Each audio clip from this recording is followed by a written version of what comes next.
Recently on the HashrateUp podcast. Have you projected for how many hours in a year they are online? Yeah, we ask them always on the heat demand of the house. So how many liters of oil they used on average through the last 3 years, for example. Based on that, we can calculate about the heat demand. The average house in Switzerland, for example, has around 11,000 kilowatt hours heat demand. And based on that, you can kind of calculate the return they get. But we always are very transparent about that. So it's nothing we can influence. They are all very well aware of that. But of course, we try to increase the uptime of the miner for them without paying more for electricity. And there, the whole solar topic comes into the game. Because, for example, we have, sorry. No, go ahead. For example? Yeah, in Switzerland, also in Germany, we are now delivering the first units to Germany as well to Austria. You still get some money from the state when you build a solar system. That's why many houses have a solar system on the roof. But the problem is the money that you get back by providing the electricity to the grid is getting less and less. Why? Because all of them are generating power at the same time.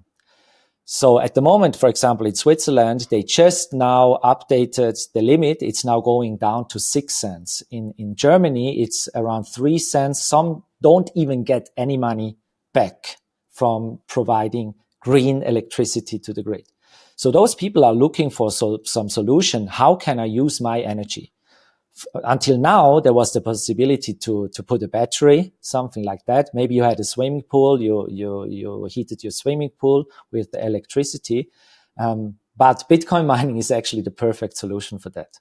So what we do is we build now a control system that we can use the solar power. Actually, the brain of Riot. It's going to be the future topic from my perspective.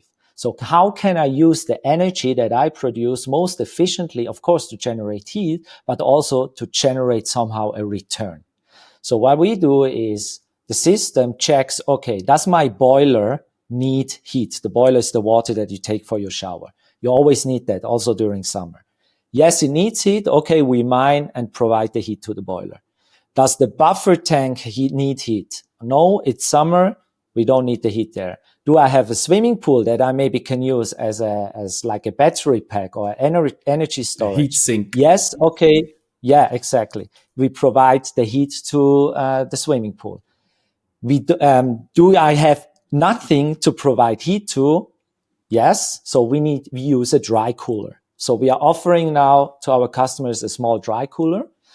And we think it's okay to use your own green energy to just mine Bitcoin. Of course, our focus is always to somehow use the heat. But if there's no one taking the heat, it's still better to mine some Bitcoin and get something back instead of providing the energy to the grid that maybe is even overloaded with energy. In Switzerland, they take the energy to pump up the water again to the lakes, which is good. It's kind of energy storage. But sometimes they have so much energy that they let the water run down without actually running the turbines because they have just too much energy in summer. So there I see actually the big thing for the future. And then because of the costs we were talking about, I mean, there are many houses that generate the ones around 7,000 to 12,000 kilowatt hours of solar power every summer. So you can double the uptime of your miner. You mine for almost nothing during summer, and you can use that return to also finance your higher costs during winter if you need to still run a Bitcoin miner as your primary heating source also in winter. So it's something that you do all around the year.